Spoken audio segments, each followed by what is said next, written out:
దేశవ్యాప్తంగా దసరా ఉత్సవాలు ప్రారంభమయ్యాయి. దసరా శరన్నవరాత్రి ఉత్సవాల భాగంగా ఏదైతే జీఎస్టీ తగ్గింపు అంటూ ఒక మహోత్సవానికి మోడీ గారు పిలిపించారో ఆ మహోత్సవం కూడా దేశవ్యాప్తంగా ఒక పండగలాగా జరుగుతుంది. అలాగే చూస్తే కనుక వైబ్రెంట్ విజయవాడ అంటూ ఏదైతే మైసూరు ఉత్సవాలని మరిపించే విధంగా, మైసూరు దసరా ఉత్సవాలని మరిపించే విధంగా ఆంధ్రప్రదేశ్లో వైబ్రెంట్ విజయవాడ అంటూ ఒక ఉత్సవాలను అయితే కనుక ఆంధ్రప్రదేశ్ కూటమి ప్రభుత్వం అయితే మొదలుపెట్టింది. పాపం దాన్ని అడ్డుకోవాలని శతవిధాలా ప్రయత్నించి కుదేలైపోయి సుప్రీంకోర్టు తీర్పుతోటి కుదేలైపోయిన వైసీపీ దూరం నుంచి చూసి ఆహా ఉత్సవాలంటే దసరా ఉత్సవాలంటే ఎలా చేయాలా అంటూ ముక్కును వేలేసుకుని ఆశ్చర్యపోతున్న పరిస్థితుల్లో రాష్ట్ర వ్యాప్తంగా దసరా ఉత్సవాలు, అలాగే చూస్తే దేశవ్యాప్తంగా జీఎస్టీ ఉత్సవాలు ఇవన్నీ జరుగుతున్న తరుణంలో మన తాడేపల్లిలో మాత్రం ఒక కొత్త రకం ఉత్సవానికి తెరలేపింది మన వైసీపీ పార్టీ నాయకులు. అంటే ఈ ఉత్సవం ఏంటా అనుకోవచ్చు. వాళ్ళ అధ్యక్షుడైన వైఎస్ జగన్మోహన్ రెడ్డికి అంటే నేటికి బెయిల్ వచ్చి అంటే 23/9/2025 నాటికి బెయిల్ వచ్చి పుష్కరకాలం అంటే 12 సంవత్సరాలైన సందర్భంగా ఒక ఉత్సవానికైతే కనుక తెరలేపారు. ఆ ఉత్సవాన్ని కూడా ఘనంగా ప్లాన్ చేద్దామని చెప్పి ఈరోజే జగన్మోహన్ రెడ్డి వాళ్ళ పార్టీ నాయకులతోటి ఒక మీటింగ్ అయితే ఏర్పాటు చేస్తున్నాడు. అంటే ఈ ఉత్సవాల ప్రణాళిక ఎలా ఉండబోతుంది అనుకోవటానికి, దాని గురించి ఆ ప్రణాళిక ప్రకారం వాళ్ళు ఏదన్నా ఉత్సవాలు చేయడానికి ఈ నవరాత్రులలాగా 12 సంవత్సరాలు కాబట్టి ఏదైతే కనుక ద్వాదశ దినాలు అనుకోవచ్చు, అంటే 12 రోజుల పాటు ఏదన్నా ఉత్సవాలకు ప్లాన్ చేస్తున్నారేమో అని చెప్పి అనుకోవచ్చు. ముఖ్యంగా జగన్మోహన్ రెడ్డి గారికి బెయిల్ వచ్చిన 12 సంవత్సరాలు అంటే పుష్కరకాలమైన సందర్భంగా నా తరపునైతే శుభాకాంక్షలు చెబుతున్నాను. ఎందుకంటే ఇన్ని సంవత్సరాలు బెయిల్ మీద బయట ఉన్న ఏ రాజకీయ నాయకుడు, ఏ రాజకీయ పార్టీ ఇంతవరకు దేశ చరిత్రలోనే ఎవరు లేరు. అరుదైన ఘనత సాధించిన మా జగన్మోహన్ రెడ్డిని లింకా బుక్ ఆఫ్ రికార్డ్స్ కానీ, గిన్నిస్ బుక్ ఆఫ్ రికార్డ్స్ కానీ, లేదంటే చివరికి ఈవెన్ పిన్నిస్ బుక్ ఆఫ్ రికార్డ్స్లో కానీ ఎక్కించాలని కోరుకుంటున్నానండి.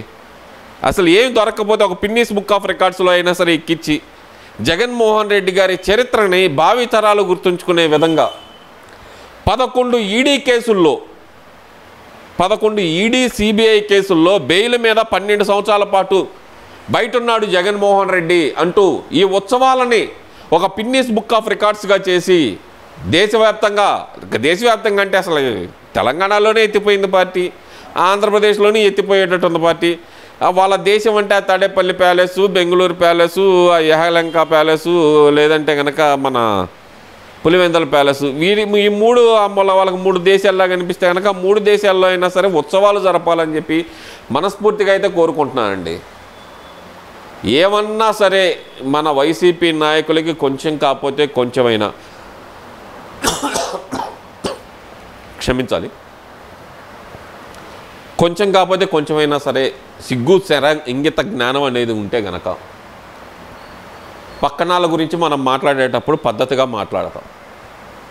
12 సంవత్సరాల పాటు బెయిల్ మీద బయట ఉన్న వ్యక్తిని అధినేతగా పెట్టుకొని మీరు ఎదుటాలని ఏలైతే చూపిస్తున్నారు. ముఖ్యంగా బొత్స సత్యనారాయణ. ఏమయ్యా బొత్స సత్యనారాయణ, ఒకప్పుడు సీఎం క్యాండిడేట్వి, ఈరోజు ఎమ్మెల్సీలో ఎల్ఓపి పొజిషన్లోకి పడిపోయావు. ఏం బతుకయ్యా ఇది? అక్కడ జగన్ ఒకటి చెబితే నువ్వు ఒకటి చేస్తూ ఉంటావు. వెళ్ళిపోవాలంటే వెళ్ళిపోవా, మిగతా వాళ్ళు వెళ్ళిపోయారు 3 ఎమ్మెల్సీలు. ఎలాగూ ఎందుకు జగన్మోహన్ రెడ్డిని సంకనాకెత్తావు? అక్కడ జగన్మోహన్ రెడ్డి ఏమో జీఎస్టీ తగ్గించినందుకు అసలు మోడీ గారు దేశకి నేత, ప్రపంచీకే నేత అని చెప్పి ఆయన భుజాలకు ఎత్తుకోవటం కాదు, నెత్తిన పెట్టుకొని పూజేస్తున్నాడు.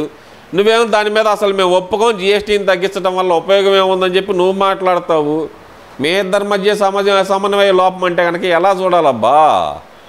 అటేమో మోడీని పొగడపోతే కనుక బెయిల్ అక్కడ రద్దు ఇద్దామని చెప్పి మీ జగన్మోహన్ రెడ్డి నానా ఏదోలే, అది ఆ మాట అంటే కనుక మళ్ళీ మీరు అందరూ ఫీల్ అవుతారు.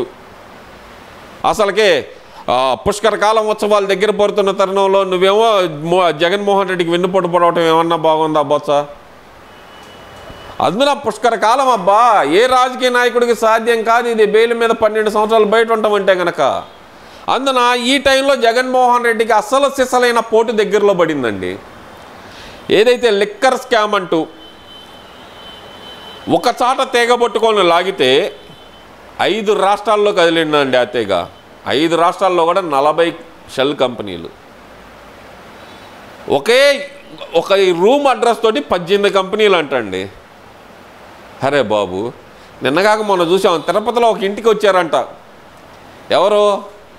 ఈడీ వాళ్ళు వచ్చి చూస్తే ఉంది అది ఒక రైతు ఇల్లు.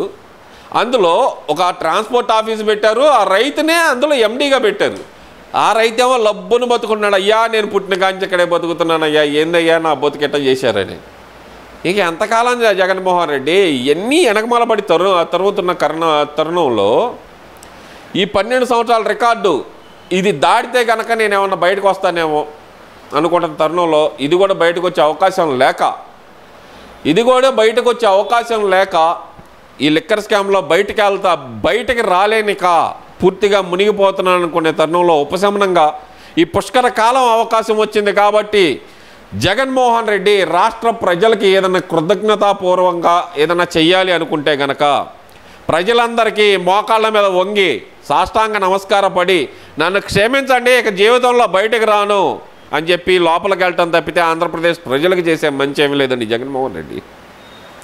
12 సంవత్సరాలండి, ఎవరికి సాధ్యమండి? సామాన్యులకు సాధ్యమా ఇది? ఏం జరుగుతుందో అసలుకి? సుప్రీంకోర్టు కూడా ఇదే అడిగింది, ఈడీ వాళ్ళని సుప్రీంకోర్టు కూడా ఇదే అడిగింది. ఈ కేసుల మీద త్వరితగతిన విచారణ పూర్తి చేయండి అంటే ఏం చేయమంటారండి మమ్మల్ని? సిబిఐ వాళ్ళ మీద అయితే కనుక సుప్రీంకోర్టు చాలా సీరియస్ అయింది. జగన్మోహన్ రెడ్డి సామాన్యంగా ఎవరికైనా సామాన్యులకు అవకాశం ఉండదు. 11 నుంచి 12 సంవత్సరాల పాటు బెయిల్ మీద ఎలా ఉన్నాడు ఈ వ్యక్తి అని అడిగితే ఏం చేయమంటారండి? మేము ఒక పిటిషన్ క్లోజ్ చేసే లోపు ఇంకో పిటిషన్, డిశ్చార్జ్ పిటిషను 3600 పిటిషన్లు వేసి ఉండయి. ఈ 3600 పిటిషన్లు రోజుకు ఒక పిటిషన్ పరిష్కరించినా కూడా మాకు 10 సంవత్సరాల టైం పట్టిందండి ఇంకా అని చెప్పి సిబిఐ కోర్టు చెప్పిన పరిస్థితి. అంటే జగన్మోహన్ రెడ్డి ప్రీ ప్లాన్డ్గానే ఇందులో డిశ్చార్జ్ పిటిషన్లు వేసుకుంటా వచ్చాడు. అంటే తన జీవితాంతం బెయిల్ మీద బయట ఉండాలనే ఆలోచనతో మాత్రమే సిబిఐ కోర్టును కూడా మేనేజ్ చేయటం కాదు, మోసం చేస్తున్నాడండి జగన్మోహన్ రెడ్డి. ఒక డిశ్చార్జ్ పిటిషన్ క్లోజ్ అయిపోయే లోపు ఇంకో 2 డిశ్చార్జ్ పిటిషన్లు వేస్తున్నాడు. అవి క్లోజ్ అయిపోయే లోపు ఇంకొక 5 డిశ్చార్జ్ పిటిషన్లు వేస్తా జీవితాంతం బయట ఉండాలనే ప్లాన్లో ఉన్నాడు. కానీ సుప్రీంకోర్టు ఒప్పుకోట్లా, ఇక్కడ నుంచి డిశ్చార్జ్ పిటిషన్లు ఏవి అందుబాటులోకి తీసుకోవడానికి వీల్లేదు అని చెప్పి కఠినమైన తీర్పు అయితే ఇవ్వటం జరిగింది అండి. చివరిగా చెప్పొచ్చేది ఏంటంటే కనుక జగన్మోహన్ రెడ్డికి బయట ఉండే టైం అయిపోయింది. అతి త్వరలోనే ఇటు లిక్కర్ కేసు కానీ అటు 11 ఈడీ కేసుల్లో కానీ లోపలికి వెళ్ళే టైం అయితే దగ్గరలోకి వచ్చిందని సవినయంగా తెలియజేసుకుంటూ మరొక్కసారి పుష్కర కాలం బెయిల్ మీద ఉన్న మా జగన్మోహన్ రెడ్డికి శుభాకాంక్షలు చెప్పుకుంటూ సెలవు తీసుకుంటున్నాను.